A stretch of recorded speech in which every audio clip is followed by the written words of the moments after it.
허환구의 라디오 오늘. 여러분 안녕하십니까, 허환구입니다. 미국의 요구를 들어주자니 이란과의 관계가 걱정이고, 그렇다고 모른 척할 수도 없고, 미국의 파병 요구에 우리 정부의 고민이 그동안 깊었는데요. 사실상 독자 파병을 결정하면서 절충안을 내놨습니다. 정부는 오늘 청해부대의 파견 지역을 아덴만 일대에서 오만만과 아라비아만 일대까지 확대해 우리 군 지휘 아래 한국 국민과 선박 보호 임무를 수행할 예정이라고 밝혔습니다. 모든 국가가 호르무즈 해협 안정에 기여해야 한다는 미국의 요구에 부응하면서도 이란을 의식해 미국의 국제 해양 안보 구상에 참여하는 대신에 독자적으로 활동하겠다는 의미입니다. 현재 미국이나 이란 양국 모두 우리 정부의 결정을 이해한다는 입장인 걸로 알려지고 있는데요. 고심 끝에 내린 묘수이길 기대합니다. 1월 21일 화요일 라디오 오늘 광고 듣고 시작합니다. 2020년 경자년 새해 메르세데스 벤츠가 전하는 반가운 소식. 여러분께서 주신 큰 사랑에 보답하고자 1월 한 달간 구매하시는 차량에 한하여 개별 소비세 인하 혜택을 연장해드립니다. 늦기 전에 가까운 전시장을 방문하세요. 메르세데스 벤츠. 안녕하세요, 가수 이선입니다. 70년 변함없는 칠성사이다처럼 올해도 청량한 한 해 되시길 바래요. 칠성사이다, 정다운이 맛 칠성사이다, 언제나 칠성사이다. 우리 입맛은 칠성사이다가 좋아요.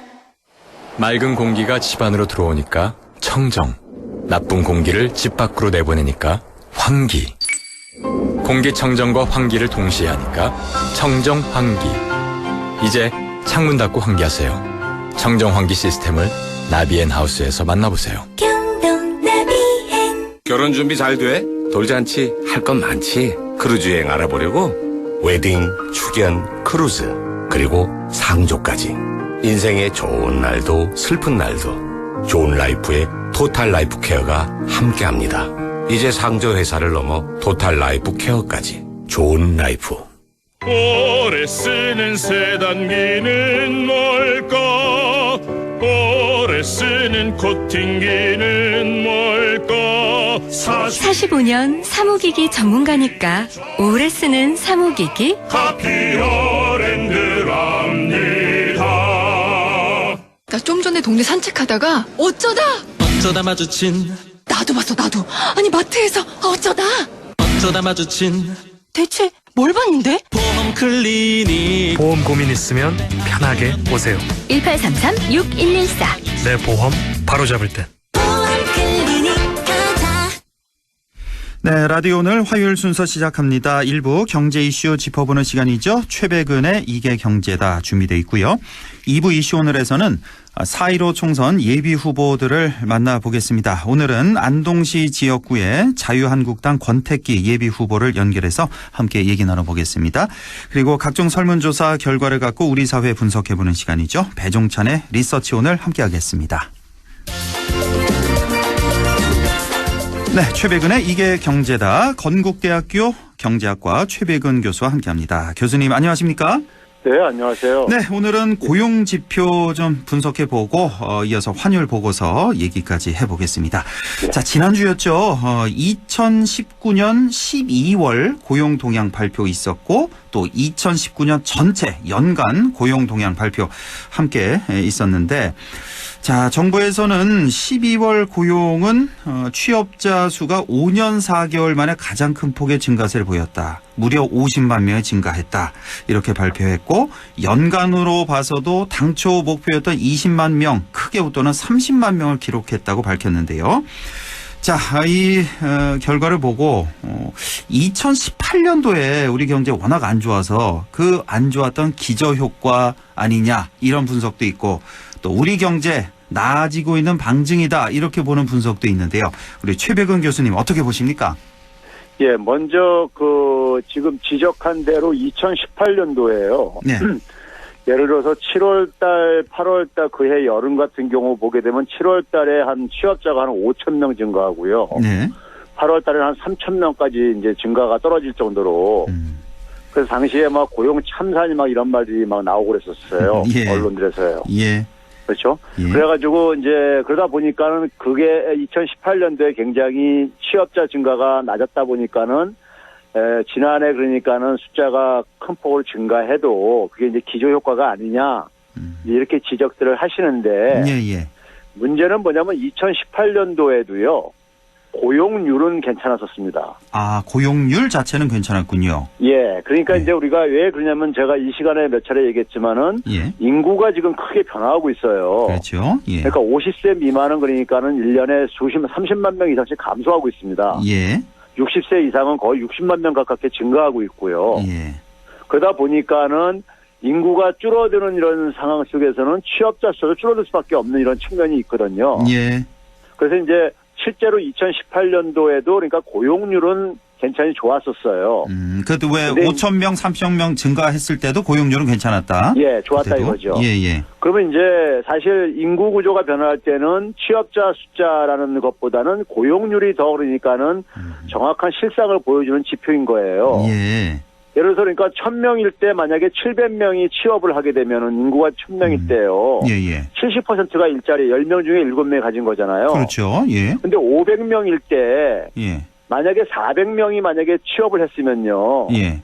10명 중에 8명이 한 거라고요. 그러면 취업률은 80%나 되네요. 그렇죠. 그러니까 이제 근데 취업자 숫자는 700명에서 400명을 줄어든 거잖아요. 그렇죠. 예. 그러니까 취업자 숫자가 줄어든다, 규모가 줄어들어도 고용률이 그러니까 더 중요한 실상이라 이거죠. 그렇죠. 예. 예. 그래서 이제 2018년도에도 고용률은 괜찮았었다는 얘기를 언론에서 일부 보도면서 외면을 하면서 이제 취업자 이제 숫자 줄어든 것만 초점을 맞춰서 이제 공격을 했었던 건데요. 예. 근데 이제 우리가 지난해 같은 경우는 이제 취업자 숫자도 그럼 인구 구조가 그럼 뭐 갑자기 2018년 대비해서 변했느냐? 계속해서 그 추세는 더 이제 심화돼 가고 그렇죠. 있죠. 앞으로 계속 심화되겠죠. 점점 예, 이런 그렇죠. 추세는. 예. 그런 상황 속에서도 취업자 숫자가 증가했다는 것이 의미가 있는 거죠. 아하. 예. 예. 이제 그게 이제 60세 이상 취업자가 대부분을 차지한다 하더라도 예.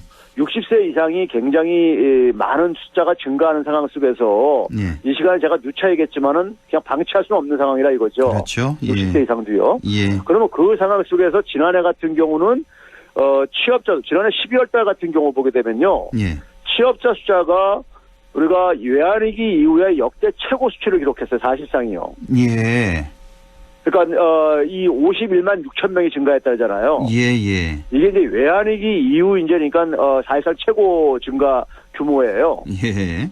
그러면서 동시에 뭐냐면은 지난해 12월 달이던 지난해 연간 19년으로 보더라도 고용률도 최고다 이거예요. 고용률도 역대 최고. 예. 취업자 숫자 증가도 최고고. 예. 그런 점에서 제가 이제 뭐 방송에서 이제 마지막에 이제 저는 홈런을 날릴 거다 이렇게 이제 표현을 했는데. 9회 말에 말로 홈런. 예. 그러니까 이제 뭐 취업자 숫자도 이제 틀잡을 수가 없는 거고요. 고용률이 그렇죠. 원래 괜찮았었고. 예. 그랬었죠. 그러면 그렇죠. 이제 그랬을 때 이제 일부에서 얘기하는 것이 60세 이상 일자리가 대부분 아니냐. 예. 이렇게 얘기를 하거든요. 그렇죠. 예. 예. 근데 이제 그건 사실입니다. 예, 이건 사실이다. 사실인데 왜 예. 그러냐면 60세 이상 인구만 다 지금 많이 증가하고 있는 상황이기 때문에. 예. 근데 이제 우리가 흔히 말해서 60세 이상 일자리는 소위 말해서 재정 투입해서 만든 게 아니냐 그렇게 되잖아요. 그렇죠. 예. 이런 얘기 많이 있죠. 예. 예. 근데 공공근로 사업 관련한 것은 60세 이상 취업자 증가 중에서 제가 계산해 보니까 27%도 안 돼요. 아, 절대 다수가 아닙니까? 뭐 7, 80%가 공공부문 그 세금 투입해서 만든 일자리가 아니에요? 그것도 반올림해서 27%뿐이 안 되고요. 예. 그 통계청의 마이크로 데이터를 들여다보면 그게 다 나와요. 아, 예. 예, 27%뿐이 안 되고 나머지는 그러니까 74% 이상은 예. 민간 부분에서 다 잡은 거고요. 아, 그렇습니까? 예. 예. 그러니까 이제 60세 이상들도 예. 가능한 한 그러니까는 그리고 공공 부분에서 일자리 공급하는 게 한계가 있잖아요. 예산이 그렇죠. 한계 있으니까요. 예. 그러면 그 공공근로 일자리 못 잡은 사람은 그냥 가만히 손 빨고 있는 아니란 얘기예요. 예. 가능한 한 취업시장 가서 취업하려고 노력을 하고 있고 예를 들면 이런 거죠. 버스 운전기사 같은 경우 보게 되면 62세까지 정년을 연장했어요. 지난해요. 예. 그럼 이제 그분들은 60세가 넘어도 이제 2년 정도 더 일을 할 수 있으니까 예. 그냥 이제 그 60세 이상 일자리에 이제 잡히는 것이 그게 유지가 되는 것이고요. 그렇죠. 그렇죠. 그리고 이제 뭐 60세 이상 되면서도 이제 그러니까 재취업하는 이런 분들이 이제 있는데. 예. 근데 이제 그러면 이제 근로 시간을 봤을 때 그러면 이제 대개 이제 우리가 단기 알바성 일자리가 17시간 이하를 얘기하는데. 예. 60세 이상 일자리 증가분 중에서 36시간 이상 일자리 증가분도요. 예. 36시간 이상을 되게 풀타임이라고 되게 얘기를 합니다. 그렇죠. 예. 근데 이것도 37%나 돼요. 아, 60세 이상이요? 거의 그러니까 10명 중에 4명이 그러니까 풀타임 이런 저기 일자리더라고요. 생각보단 많네요. 그러니까요. 우리가 60세 이상 하게 되면 이미지가 정부가 세금 투입하고 단기 알바성 이렇게 생각하는데 예. 근데 상당 부분은 어쨌든 간에 민간 노동 시장과 풀타임 그 취업자들이 꽤 있다는 거. 이거 정확한 수치인 거죠? 통계청의 공식적인 수치인 거죠? 여기 통계청이 예. 그러니까 통계청이 그러니까 이런 세세한 것은 마이크로 데이터로 이제 그러니까 그 이제 거기다 이제 올려놔요. 예. 그러니까 이거는 이제 그러니까는 마이크로 데이터를 볼 줄 아는 사람들은 다 확인할 수가 있는 거기 때문에 제가 이거 가지고 거짓말할 수는 없는 거죠. 그렇죠. 그러니까 이런 정확한 보도를 좀 했으면 좋겠는데 이런 뉴스는 저도 처음 듣는 거라서요. 그렇죠. 예. 제가 그래서 이제 이 부분의 실상을 제가 사실은 예전부터 계속 얘기를 지적해 왔었어요. 예, 그렇죠. 예. 그러니까 다시 한번 정리하자면 60세 이상 일자리 크게 는 건 누구나 다 압니다. 근데 그 일자리가 대부분 다 세금 투입해서 단기 알바 이런 식으로 공공 부문에서 나라에서 우리 세금 투입한 일자리 아니냐 이런 지적이 많은데 사실 알고 보면 그 공공 부문의 60세 이상입니다. 60세 이상 공공 부문의 일자리는 27%밖에 안 된다. 세금 투입한 일자리는. 나머지 그렇죠. 73%는 민간에서 취업한 일자리다. 민간에서 만들어낸 60세 이상 일자리다. 이런 거. 예. 이거 다시 한번 확인하고. 그다음에 이 고용지표에서 제가 한 가지만 좀 여쭤보고 싶은 게 그 왜 40대 일자리 최악이라는 거 이제 뭐 다들 아실 테고 뭐 인구 구조적인 면도 있고. 청년 고용률이 크게 늘었다. 는 이 결과인데 이게 좀 눈에 들어오더라고요. 이거 어떻게 분석할 수 있을까요? 청년 일자리가 갑자기 는 거? 그러니까 이제 이 청년 고용률이요. 고용률. 청년 고용률이 14년 만에 12월 달 기준으로 최고고요. 예. 청년 고용률을 하면 되게 15세에서 29세를 얘기합니다. 우리나라 같은 경우는요. 예. 그러니까 우리나라는 이제 군복무라는 게 있기 때문에 OECD에서는 이제 15세에서 24세까지 기준으로 하는데, 근데 우리는 이제 군복무를 고려해가지고 29세까지 해요. 15세에서 29세까지요. 예. 근데 이제 특히 이제 우리한테는 이제 의미 있는 건 뭐냐면 특히 이제 20대 후반이거든요. 예. 25세에서 29세 대졸자들 대학 졸업하고 난 이제 이후에 이제 그러니까 이제 군대 갔다 오고 나서 특히 남성들 그렇죠. 같은 경우는 이게 이제 실질적으로 이제 취업 시장 나가는 이제 연령층이잖아요. 그렇죠. 20대 후반이 돼야죠. 근데 20대 후반 고용률을 보게 되면요. 역대 최고입니다. 외환위기 이후에요. 20대 후반은요. 그러니까 15세에서 29세만 하더라도 지난 14년 만에 그러니까 최고고요. 그러니까 2006년 이후에 최고인 건데요. 이렇게 되게 된 거는 이제 기본적으로 저는 이건 최저임금 효과입니다. 이렇게 된 게 청년 고용률이 크게 는 게 최저임금 효과다. 왜 그런 이제 거죠? 학생들 가리키면서요. 학생들 가리키면서 그 지금 최저임금 1만원 달성이 공약이 사실상 이제 그러니까 후퇴하게 됐는데 지금 현재 그러니까 지난해 기준으로 8,350원이었었잖아요. 그렇죠. 그 정도 되게 되면 한 이제 그러니까 174만 원 정도 이렇게 되거든요. 한 달 수입으로요.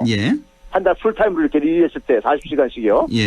그런데 그 정도면은 뭐 살만하냐 그러니까는 저축은 못하더라도 대충 살 수 있다더라고요. 그러니까 과거에는 그러니까 최저임금이 2해 연속 급격하게 오르기 전에는 너무 낮아가지고 이제 그러니까 일자리 시장에 들어갈 인센티브가 굉장히 작았던 이런 청년층들이 이제 그러니까 일자리 시장으로 진입하는 효과가 있는 거예요.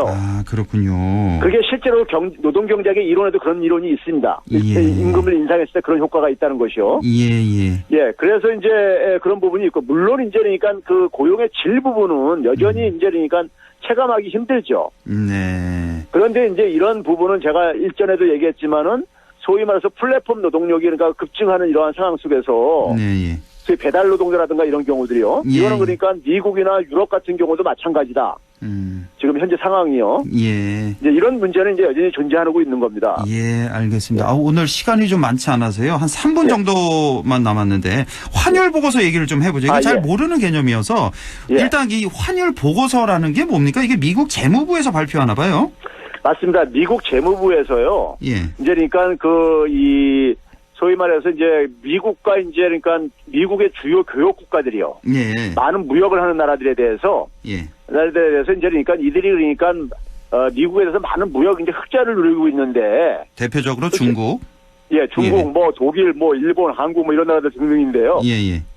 한 14개 국가 이상을 이제 이렇게 지금 이렇게 선정하고 있는데요. 아하, 예. 근데 이제 이들 나라들이 그러니까 소위 말해서 자신들이 무역 흑자를 많이 내는 이유가 소위 말해서 환율을 조작을 해가지고 외환시장에 예. 개입을 해가지고 환율 경쟁력을 그러니까 확보해가지고 이렇게 하는 경향이 있다. 예. 해가지고 이제 그걸 이제 그러니까 조사해가지고 환율 조작국의 어떤 하나의 이런 그 사실이 확인되면은 예, 예. 그걸 이제 그러니까 불공정 거래하는 거니까는 불공정 무역하는 거니까 예. 그러면 거기에 대해서 이제 페널티를 부과하자 이거예요. 보복을 하자 이거예요. 아, 그게 환율 보고서예요? 예. 아, 그러니까 우리 왜 많이 들어봤잖아요. 뭐 환율 조작국이니 환율 관찰 맞습니다. 대상국이니 이걸 판단하는 데가 이제 미국 재무부군요. 재무부의 그렇죠. 환율 미국 보고서에. 재무부가 예. 미국 의회에다가 보고할 의무를 갖고 있습니다. 아, 예. 1년에 2차례씩이요. 이 보고서군요. 이렇게 의회에 보고하는 보고서. 여기에 이제 제가 알고 있기는 우리나라가 이제 환율 관찰 대상국에 포함되어 있는 걸로 알고 있고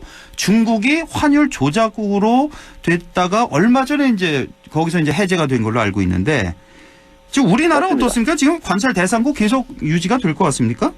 지난해 이제 우리가 그 이번에 나온 게 원래는 2018년까지는 4월 달하고 10월 달에 이렇게 보고를 했었어요. 예, 예. 근데 트럼프가 지난해 이제 그러니까 이걸 가지고 꼼지락꼼지락 거리면서 이제 그러니까는 소위 좀 이제 압박을 가하기 위해서 예. 지난해 4월 달에 안 내고 5월 달에 보고서를 냈고요. 아, 예. 이번에도 이제 작년 10월 달에 나와야 될 것을 올해 1월 달에 나온 거예요. 아, 좀 늦어졌군요. 많이. 예. 예, 그러니까 예. 이게 제가 볼 때는 늦어진 게 그냥 단순하게 기술적으로 늦어진 게 아니라 예. 상대 국가들한테 압력을 넣기 위한 거예요. 이게 공개가 되면은 예, 예. 그러면 사실 그러니까 중국 같은 경우 보게 되면 지난해 8월 달에 이제 환율 조작국으로 지정을 했었는데요. 예, 예. 미국이 정한 기준이 있어요. 환율 조작국이 되려면은 세 가지 기준을 세 가지. 제시를 해요. 예, 예, 예. 그러니까 뭐 미국에 대해서 대미 무역 흑자가 200억 달러 이상 1년에 예. 또 경상수지 흑자가 GDP 대비 2% 이상 예. 외환시장 개입 정도가 GDP 대비 2% 이상 뭐 이렇게 이런 게 있어요. 예, 예. 그 세 가지 조건을 다 위반했을 때 환율 조작국인데 예. 중국은 지난해 하나뿐이 안 걸렸었어요. 그런데도 환율 조작국 이 환율 조작국 그냥 지정을 깨버린 거예요. 뭐 기준도 없고 뭐 원칙도 없고 그렇죠. 그러네요. 트럼프가 이제 그러니까 이런 기준 다 깨버린 거고 예. 경상수지 흑자도 GDP 대비 원래 4%였었는데 예. 이것을 내린 거예요. 뭐 마음대로.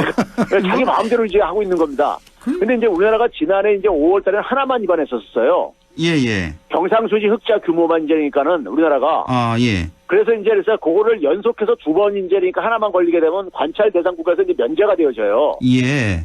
관찰 대상국은 두 개가 위반됐을 때 관찰 대상국인 겁니다. 예. 근데 지난해 이제 한 번 하고 연속해서 이제 두 번, 이번도 이제 그러니까 이제 만약에 하나만 됐으면은 이제 우리는 거기서 해제가 되는 건데. 해제가 되는데, 예. 근데 이번에 이제 우리가 대비 무역 흑자가요. 예. 203억 달러로 이제 아이고. 나왔어요. 이거 뭐 3억 달러가 넘은 거예요. 뭐 조작한 게 아니라 실제로 예. 203억 달러. 아, 그러다 3억 보니까 달러 더 좀 수입 좀 하지 그러면. 그러다 보니까는 예. 이게 이제 그러니까 이제 두 개가 여전히 걸려 있다 보니까는 예. 다시 이제 그 관찰 대상국 지위가 이제 유지가 된 겁니다. 아, 그런 상태고. 예. 일단 중국은 그 얼마 전에 왜 그 중국은 1차 이제 합의 그 서명식이 있었잖아요. 그렇죠. 그 직전에 또 해제를 했죠. 그러니까 환율 이제 조작국에서. 그때 이제 주고받은 건데요. 예. 주고받은 건데 이제 그러니까는 미국 입장 속에서는 이제 그러니까는 2천억 달러 이전간 2천억 달러 이제 중국에서 사주기로 하고 예, 예. 미국산 물품을요. 예. 그다음에 이제 중국 입장 속에서는 이제 그러니까 기존에 매겼던 이제 관세 중에 예. 한 부분을 관세를 이제 절반으로 인하하고 그다음에 지난해 12월 달에 부과하려고 예정했던 것을 이제 유보하고 네. 서로가 이제 주고받았는데 이제 환율 조작국에서 이제 그러니까 일단 해제를 시켜줬죠. 예. 시켜준 이유가 이제 그러니까는 제가 볼 때는 이제 그러니까 미국에서는 이제 그러니까 2천억 달러라는 걸 얻어갔기 때문에 예. 거기에 대한 반대급부로 그리고 이제 예. 외환 시장을 좀 더 이제 그러니까 개방적으로 유지하겠다는 이런 이제 그러니까 적어도 구두를 약속은 한 거지만은 예. 예. 알겠습니다. 자, 미중 무역 협상 얘기도 오늘 좀 해보고 싶었는데 시간이 다 돼서 예. 다음 기회에 좀 해보죠. 맞습니다. 교수님 예. 오늘 말씀 잘 들었습니다. 네, 감사합니다. 예, 고맙습니다. 지금까지 건국대학교 경제학과 최백은 교수와 함께했습니다. 라디오 오늘 잠시 후 2부에서 뵙겠습니다.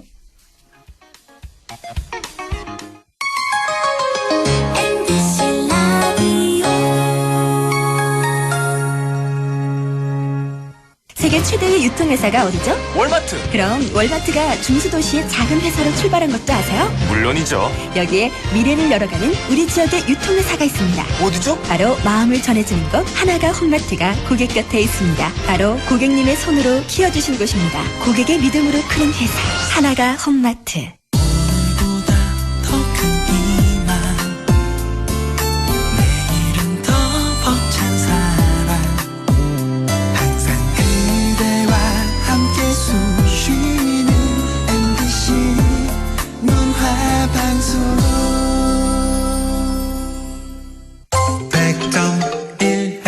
라디오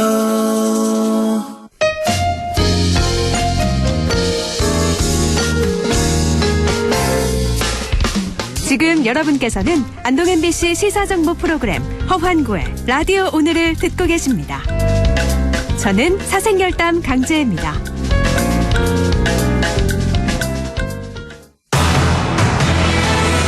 네, 6시 26분 10초 막 지났습니다. 이슈 오늘 시작하죠. 21대 총선 오늘로 꼭 85일 앞으로 다가왔습니다. 우리 지역에는 어떤 후보들이 나와서 경쟁을 펼치게 될지 궁금한데요.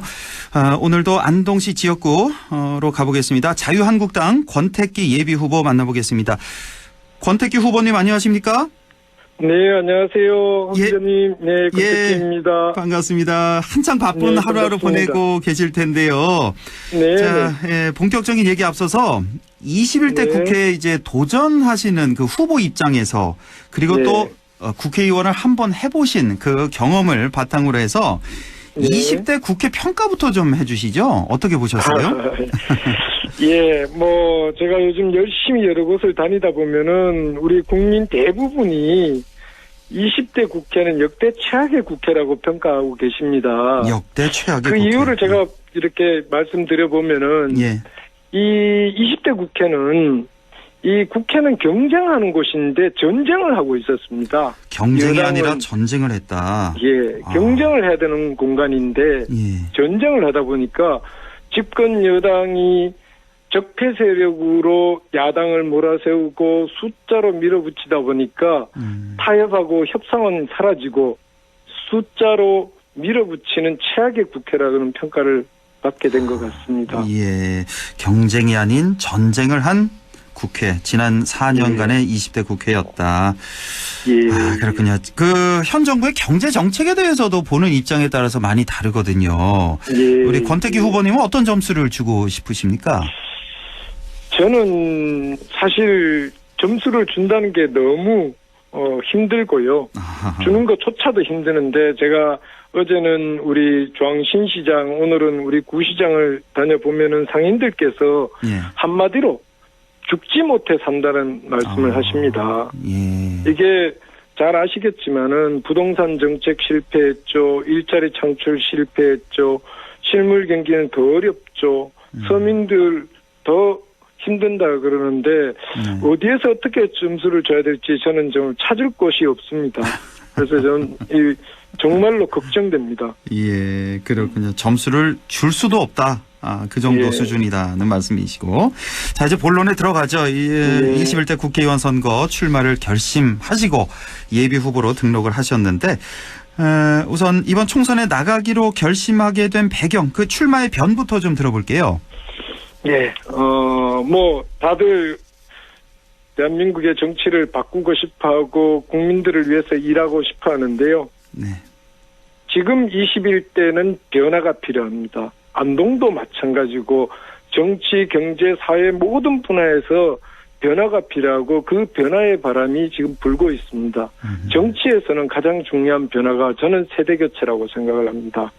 저는 40대 서울에서 중앙정치에서 국회의원도 하고 차관도 했고 50대에는 이제 안동에서 열심히 안동을 위해서 일을 하고 60대에는 이제 후배들을 좀 양성해가지고 후배들한테 물려주는 이러한 세대의 흐름, 선순환 구조를 만드는 게 제가 해야 될 시대적 소명이라고 생각해서 저는 이번에 반드시 안동의 변화의 바람을 일으키고 그 변화의 바람을 제대로 만들어내기 위해서 출마를 했습니다. 예, 세대 교차가 이제 핵심 키워드가 되겠군요. 예. 네. 자, 지금 안동 지역에 나올 그 자유한국당 후보들, 지금 거론되는 후보들이 이제 권택기 후보님 예비 후보 등록하셨고, 그리고 또 김명호 전 도의원도 출사표를 던진 상황이고, 현역 김광림 의원도 얘기가 지금 아직 뭐 예비 후보 등록은 안 하셨지만 얘기가 있는데요. 자, 이렇게 봐서 크게 3분 정도 예상이 되는데 공천 경쟁이 상당히 뜨거울 것 같은데 공천 받을 자신 있으십니까? 예, 뭐 두 분 다 훌륭한 분이신데 저는 지금의 정치에 대한 국민들의 염원이 뭔지 또 이 시대가 원하는 게 뭔지 그것만 봐도 뭐 죄송하지만은 권택기밖에 없다고 저는 생각을 하고 공천은 권택기가 받을 거라고 저는 확신하고 있고요.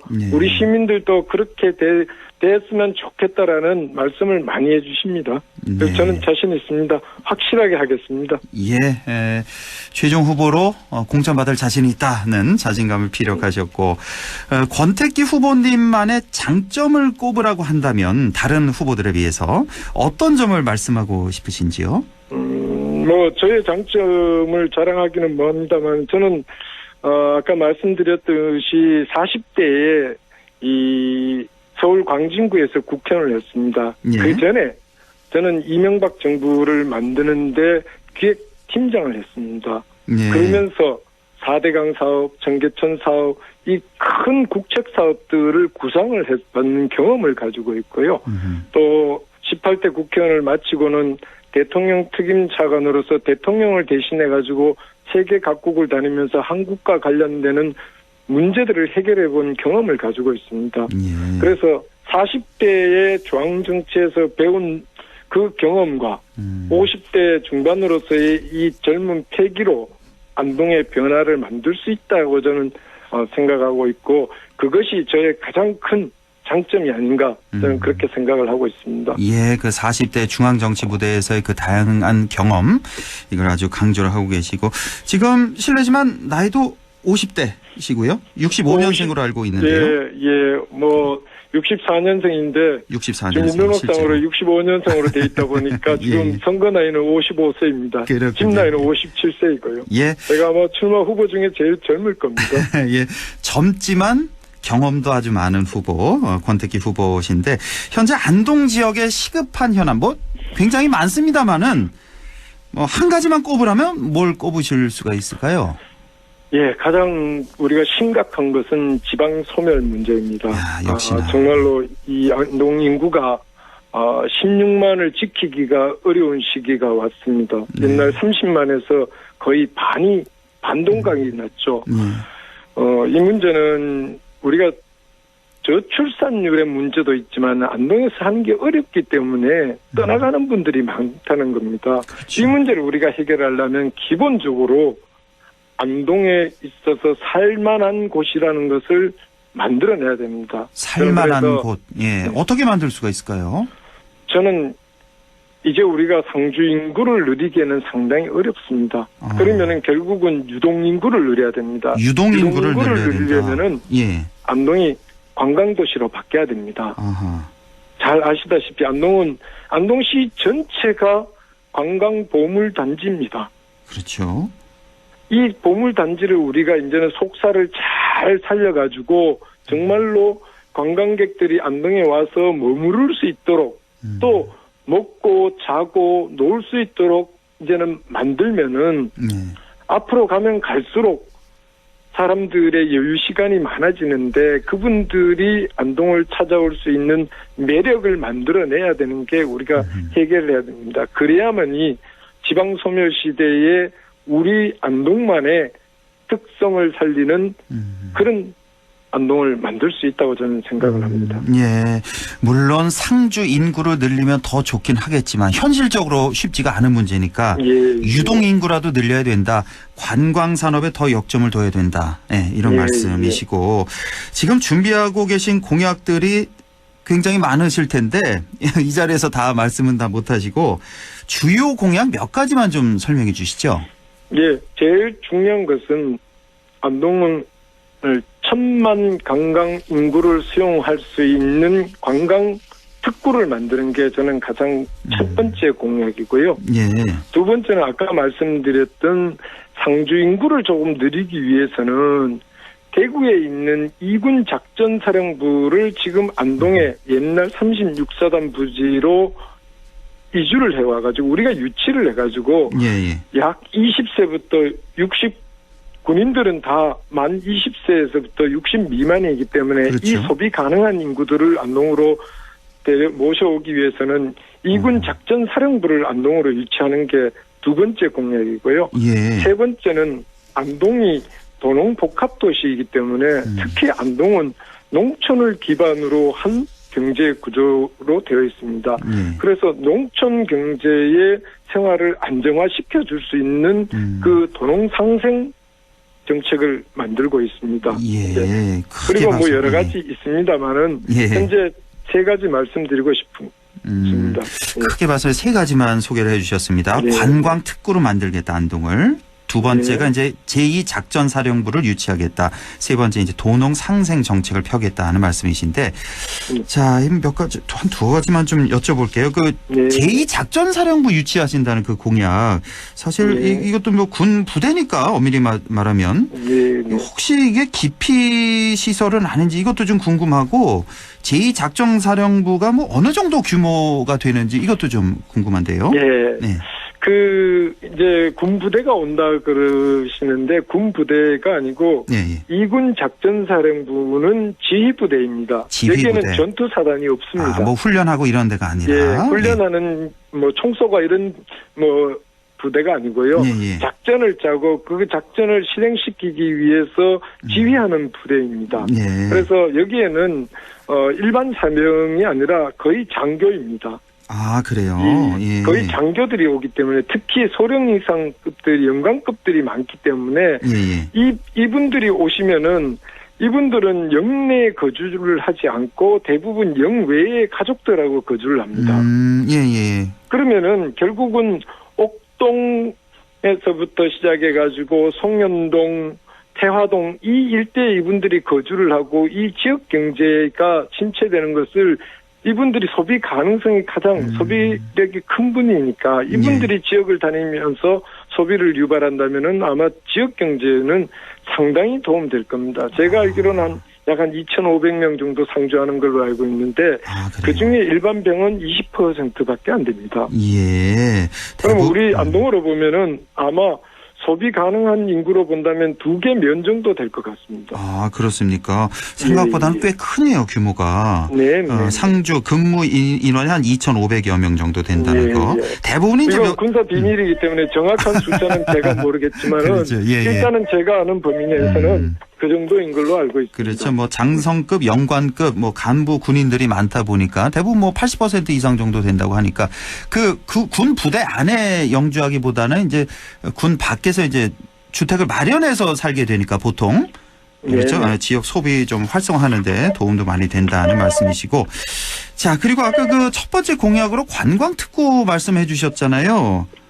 이것도 조금만 더 설명해 주셨으면 좋겠는데요. 어떻게 만들겠다는 말씀이신지. 우리 박 기자님 잘 아시다시피 아까 말씀드렸는데 안동은 안동 자체가 보물입니다. 그래서 안동에 있는 우리 세계유산 잘 아시지 않습니까? 하이마을, 봉정사, 그다음에 기록유산, 도산서원 이 전체를 아우를 수 있는 이 관광특구로 만들면은 기본적으로 우리가 정부로부터 관광산업을 진흥하기 위한 보조도 받기가 좋고요. 그다음에 이 지역을 관광특구로 만들면서 홍보 차원도 그렇고 이 관광객들이 기본적으로 관광이 잘 돼 있다라는 이미지를 줄 수 있기 때문에 저는 정부에서 관광특구로 지정받는 것을 최우선 과제로 생각을 하고 있습니다. 그렇군요. 알겠습니다. 이제 뭐 마무리 말씀하실 시간인데 아까 뭐 자기 자랑하기 좀 못하다고 하셨는데 이 시간은 좀 자기 자랑하는 시간이기 때문에 자랑도 좀 덧붙여서 끝으로 좀 우리 청취자 여러분께 또 유권자 여러분께 드리고 싶은 말씀이 있다면 좀 해주시죠. 네, 정말 요즘 바쁘게 일정을 다니는데 그나마 힘이 나는 이유는 우리 많은 시민들이 힘내라 해주고 격려해 주시고 정말 잘 됐으면 좋겠다 힘주시는 것에 대해서 감사드리고요. 정말 설 명절이 며칠 안 남았습니다. 이번 설 명절은 정말 따뜻한 게 이웃과 함께 잘 보내셨는데 꼭 부탁드리고 싶은 것은 설 준비는 우리 전통시장에서 꼭 해주시면 고맙겠습니다. 안동 지역 경제를 살리고 또 우리 정말로 영세 상인들에게 큰 힘이 될 겁니다. 좀 부탁드리겠습니다. 설 명절 잘 보내십시오. 감사합니다. 예, 권택기 후보님도 설 명절 잘 보내시고요. 오늘 말씀 잘 들었습니다. 고맙습니다. 감사합니다. 네, 지금까지 안동시 지역구 자유한국당 권택기 예비 후보와 얘기 나눠봤습니다. 내일은요, 역시 안동시 지역구 자유한국당 김명호 예비 후보를 만나서 얘기 들어보겠습니다. 여러분의 많은 청취 바랍니다. 네, 오늘 시간이 많지 않아서 바로 이어가겠습니다. 인사이트 K 배종찬 연구소장과 함께하겠습니다. 안녕하십니까? 안녕하십니까. 배종찬 소장입니다. 예. 자, 대통령 신년 기자회견 이후에 그 내용을 두고 또 여야 간의 논란도 계속됐고 심지어 또 해리 해리스 그 주한미 대사의 그 어떤 발언 이것을 두고 또 비판하는 목소리까지 나오고 있고 정치권에 아주 시끌시끌합니다. 이번 주 대통령 지지율 어떤 변화가 있었나요? 변화가 있었습니다. 이 아닌 밤중에 코수염 논란 이런 이야기까지도 회자되는 것입니다. 해리스 대사. 대통령의 지지율이 어떠냐에 따라서 선거에도 영향을 미칠 수 있기 때문에 이 많은 후보자들도 그렇고 국민들도 주목하고 있습니다. 리얼미터가 YTN 의뢰를 받아서 지난 13일부터 17일까지 실시한 조사, 전국 2,510명, 무선 전화 면접 및 유무선 RDD 자동응답 조사했고요. 표본 오차 95% 신뢰 수준 플러스 마이너스 2.0%, 응답률 4.8%, 자세한 사항은 중앙선거론조사 심의위원회 홈페이지에서 확인 가능합니다. 우리가 지금껏 대통령 국정수행에 관심을 가져왔지만 최근 들어서는 더 주목하게 되는데요. 문재인 대통령의 국정수행에 대해 어떻게 생각하는지 물어봤습니다. 잘하고 있다는 긍정평가 45.3%, 잘 못하고 있다는 부정평가 50.9%로 거의 한 달여 만에 이 50%를 살짝 웃도는 부정평가 결과가 나타났습니다. 완전히 역전됐네요. 네. 이 차이도 좀 제법 크게 났네요. 그러니까 긍정평가가 45.3, 부정평가 50.9. 그래서 5% 이상 났죠. 그렇죠. 5.6%포인트 났는데 이렇게 되면 이제 오차 범위 밖으로 났으니까 꽤 유의미한 변화다 이렇게 볼 수가 있겠네요. 네. 그래서 절반이라고 하는 것이 주는 또 영향력도 무시할 수 없는 부분이고 대통령 지지율이 과연 40%에 유지되느냐 아니면 40% 초반이냐 아니면 30% 후반이냐도 상당한 영향을 줄 수밖에 없습니다. 이 부정평가가 늘어난 배경을 분석을 해봤습니다. 대통령 지지율에 영향을 주는 변수, 이 배 소장이 또 우리 지역이죠. 경북공을 머릿말로 해서 경제 북한 공약인데 조금씩 영향을 준 것으로 보입니다.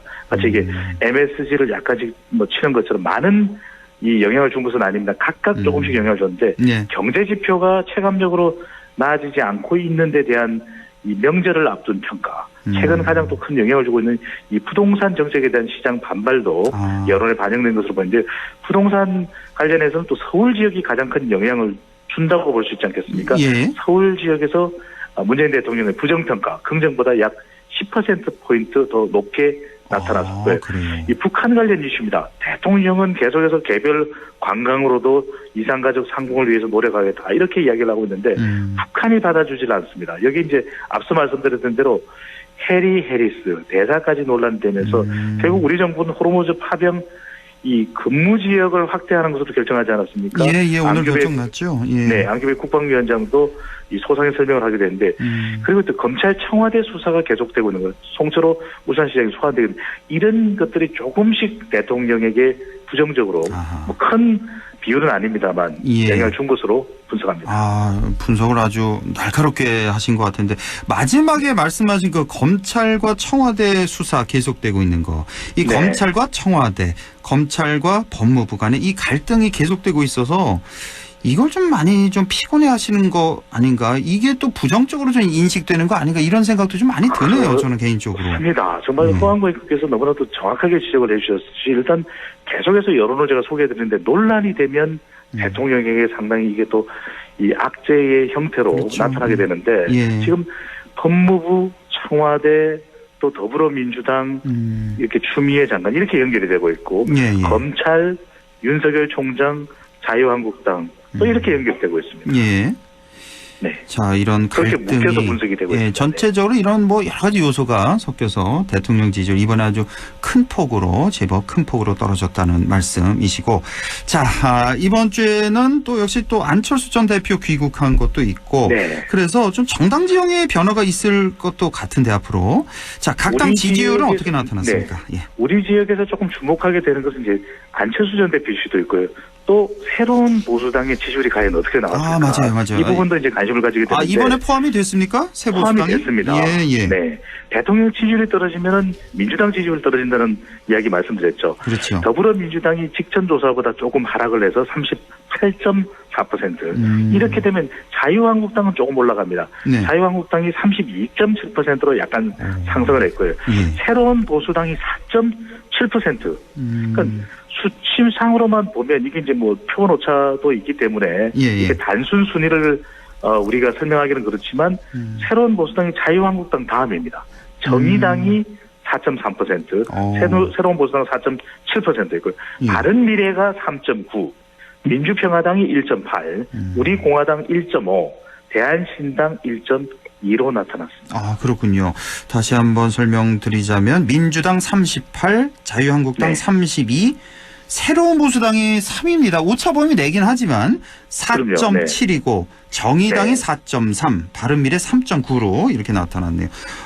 이 새로운 보수당 처음으로 이번에 여론조사 포함됐는데 출발이 나쁘지가 않네요. 생각보다. 네. 중요한 것은 허앵크께서도 아까 이제 선거 관련해서 지적을 하셨지 우리 지역인 대구 경북에서의 파괴력이 얼마나 될지 아직까지는 이 전국의 수치와 큰 차이는 아니거든요. 얼마만큼 지역에서 이 영향력이 나타나냐 이 부분이 또 특히 중요해 보입니다. 그렇죠. 앞으로 또 통합 과정에서 또 어떤 결과가 나타날지 이것도 좀 주목이 되고, 자, 안철수 전 대표 얘기를 좀 해보죠. 총선 불출마 선언을 해서 깜짝 놀라게 했는데 어제도 최영일 평론가 또 한창 또 분석을 또 해보기도 했는데, 이 안철수 전 대표 이 중도층 유권자들의 표심에 어떤 방향으로 갈지, 또 과연 안 전 대표 영향력이 지난 총선 때는 꽤 컸잖아요. 국민의당 시절에.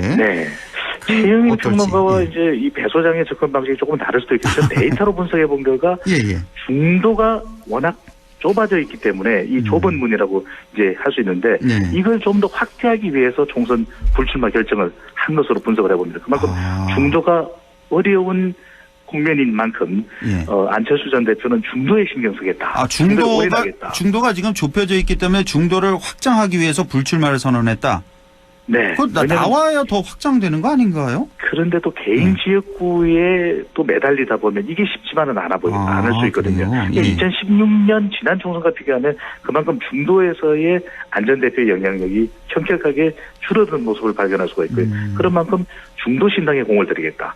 그래서 결과적으로는 10%라고 한 이 지지율 수치가 중요할 겁니다. 안철수 중도 신당의 지지율이 두 자릿수가 되느냐, 또 자신의 차기 대선 후보 지지율이 10%가 되느냐가 매우 중요한 이 갈림길이 될 것으로 분석합니다. 그렇군요. 시간이 한 3분 정도 딱 남았는데, 자, 지금 이낙연 전 국무총리 종로 출마설 슬슬 나오고 있고 전세집도 얻었다니까 거의 굳어지는 것 같기도 하고요. 좀 한치 앞을 알 수는 없습니다만 차기 대선 후보 지지율 조사가 또 새로 나온 게 있죠. 이게 흥미로운 것이요. 보기를 주지 않았습니다. 그러니까 어떤 후보가 있는지를 풀러주지 않고 머릿속에 이 생각나는 사람을 꼽아라 이렇게 얘기를 했거든요. 한국갤럽이 자체적으로 지난 14일부터 16일까지 실시한 조사이고요. 전국 1000명 휴대전화 RDA 조사 표본오차 95% 신뢰 수준 플러스 마이너스 3.1%포인트 응답률 15% 자세한 사항은 중앙선거여론조사 심의위원회 홈페이지에서 확인하는 앞으로 우리나라를 이끌어갈 지도자 즉 대통령감으로 누가 좋다고 생각하는지 후보자 이름을 보기로 주지 않았습니다. 이낙연 전 총리가 24%로 4명 중 1명 정도의 선택을 받았습니다. 그런데 보기를 안 줬더니 그 다음으로는 황교안 대표 이기는 했는데 9%였습니다. 9%요? 네, 안철수 전 대표가 4%, 그 다음으로는 이재명 경기지사 순이었는데, 물론 비율은 아주 낮지만 차기 대권 지도자 조사에서 윤석열 검찰총장의 이름이 나타났습니다. 아, 그렇군요. 그러니까 조사 기관은 다르지만 그 얼마 전 소개하셨을 때보다 훨씬 더 이낙연 전 총리, 황교안 대표 이 차이가 좀 많이 벌어졌네요. 24대 9로. 그렇습니다. 이게 이낙연 전 총리가 그만큼 지금 여권 내의 다른 주자보다도 인지도에서 앞서가고 또 안정감에서 앞서가는데 또 총선 출마하지 않습니까? 그렇죠. 어디로 출마하느냐도 상당히 그 영향력이 만만찮아 보이는데 과연 종로로 나가느냐 아니면은 전국 선거를 돕기 위해서 선대본부장을 맡아서 전국 선거 쪽에 오히려 더 많은 시간을 보냈냐 이 부분이 중요한데 더불어민주당의 지지율이 아주 많이 하락하지 않는다면 종로 출마가 유력해 보이고요. 하나의 기준으로서 당이 좀 어려워지는 상황이 되면 선거일 가까워지면서 오히려 특정 지역보다는 전국에 지원 사격을 하는 그런 이낙연 전 총리의 역할이 될 것으로 분석됩니다. 아, 그렇게 분석이 또 되는군요. 그러니까 민주당 지지율에 따라서 지지율이 지금보다 낮아진다면 전국으로 뛰는 그렇습니다. 거고 지지율 지금 뭐 비슷하거나 더 높다면 종로 출마 쪽으로 이렇게 분석이 되는군요. 그러니까 더불어민주당의 선거가 좀 어려워지면 어디 지역을 신경해서 전국 판세를 이끌어야지 그렇죠. 이런 요구를 받을 수밖에는 없어 보입니다. 알겠습니다. 이거 뭐 반대로 황교안 대표도 마찬가지일까요? 그렇습니다. 뭐 서로 이게 역지사지라고 서로의 처지가 다르지만은 않아 보입니다. 알겠습니다. 지금까지 인사이트 K 배종찬 소장과 함께했습니다. 고맙습니다. 감사합니다.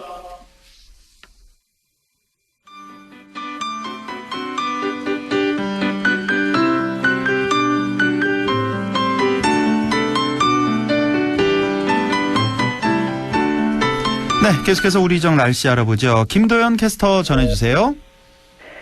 네, 날씨 전해드리겠습니다. 이번 겨울은 예년과 비교하면 확실히 덜 추운 것 같습니다. 우리 지역은 내일과 모레 또 비 예보가 나와 있는 상태인데요. 우리 지역에 예상되는 비의 양은 5에서 40mm 정도로 예상됩니다. 따뜻한 남서풍이 불어들면서 설 연휴를 앞두고는 한층 더 포근해질 전망인데요. 특히 이번 주 후반에는 민족 대명절 설 연휴가 들어있어서 날씨가 더 중요하게 느껴지기도 하는데요. 내일은 비는 오지만 날씨는 좀 주춤하겠습니다. 아침은 오늘 아침보다 4도가량 오른 채로 출발하고요. 낮에는 2도가량 더 오르겠습니다.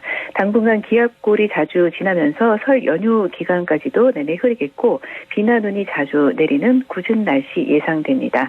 곳곳으로 건조주의보가 내려지면서 메마른 날씨가 이어지고 있는데요. 단비가 오기 전까지 불씨관리 철저히 해주셔야 되겠고요.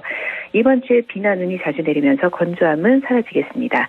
내일 기온은 안동, 영주, 봉화, 영양, 청송이 아침에 영하 3도, 한낮에 7도 예상되고요. 의성이 영하 5도에서 8도, 예천, 문경이 영하 4도에서 6도, 상주 영하 2도에서 6도 분포 예상됩니다. 상주 현재 기온은 어제 이 시간보다 2도 낮은 2도, 체감온도 0도, 습도는 34%입니다. 날씨였습니다.